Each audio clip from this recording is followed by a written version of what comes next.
खुदावंद यीशु मसीह के नाम में आपको सलाम। हम नए अहद नामे की किताबों के तारुफ पर अपनी सीरीज़ को जारी रखे हुए हैं और आज हम याकूब के ख़त के तारुफ पर बात करेंगे। इस ख़त का मुसन्निफ याकूब है जो कि यीशु मसीह का भाई तस्वुर किया जाता है। याकूब मसीह के जी उठने तक ईमान नहीं लाया था, वो यीशु मसीह के जी उठने के बाद ईमान लाया। इसका जिक्र आप अमाल की किताब के पहले बाब की 14वीं आयत, पहला करंथियों उसके 15वें बाब की 7वीं आयत और गलतियों के खत के पहले बाब की 19वीं आयत में देख सकते हैं। वो यरूशलेम की कलीसिया का सरबराह बना और कलीसिया के रुकन के तौर पर उसका सबसे पहले जिक्र हुआ है। हवाले के लिए देखिए गलतियों का खत उसका 2 बाब और 9वीं आयत। याकूब का खत गालिबन नए अहद नामे का सबसे अव्वलीन खत है जो शायद इतनी जल्द के 45 बादज मसीह में लिखा गया, जो कि 50 बादज मसीह में यरूशलेम की पहली मजलिस से भी पहले है। तारीख दान जोसीफस के मुताबिक याकूब तकरीबन 62 बादज मसीह में शहीद कर दिया गया था। याकूब का खत उन यहूदी मसीहियों को लिखा गया जो सारी अक़वाम में बिखरे हुए थे। कामों के बारे में याकूब की तालीम ईमान पर पौलुस की तालीम की मुआवनत ना कि मुखालफत करती है। जहां पौलुस की तालीमात खुदा के साथ हमारे रास्तबाज ठहराए जाने पर गौर करती हैं, जो रास्त ठहराए जाने की मिसाल पेश करती हैं। याकूब यहूदियों को लिख रहा था ताकि उस नए मसीही ईमान में मुसलसल बढ़ने के लिए उनकी हौसला अफजाई करे। याकूब ने जोर दिया कि नेक आमाल कुदरती तौर पर उन लोगों से सरजद होंगे जो रूहुल कुद्स से भरे हुए हैं। याकूब सवाल उठाता है कि अगर रूहुल कुद्स के फल नहीं देखे जा सकते तो क्या कोई शख्स एक निजात बख्श ईमान का हामिल है या नहीं।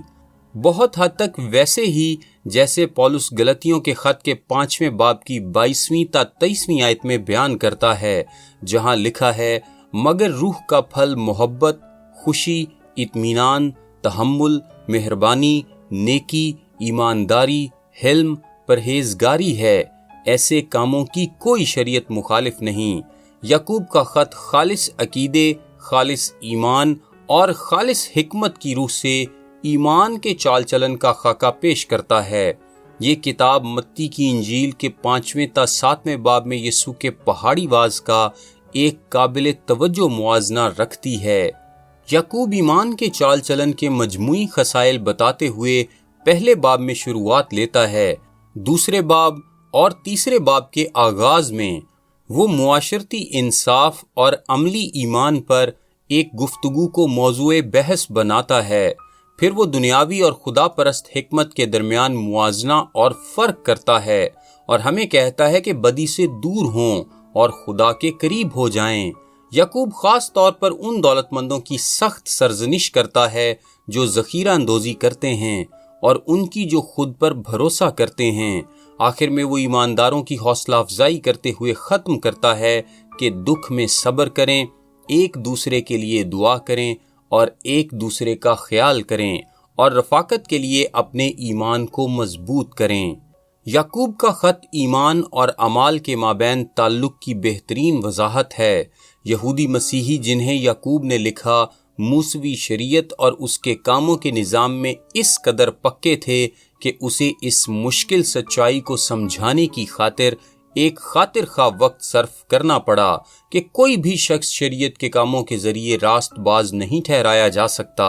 वो उनको बयान करता है कि चाहे वो मुख्तलिफ शरई ज़ाबतों और रसूमात को पूरा करने के लिए अपनी बेहतरीन कोशिशें भी कर लें, ऐसा करना नामुमकिन है और शरीयत के सबसे छोटे हिस्से में खता करने से वो सारी शरीयत के मुजरिम बन जाते हैं, क्योंकि शरीयत एक वाहिद चीज़ है और शरीयत के एक कानून की भी नाफरमानी सारी शरीयत की नाफरमानी है।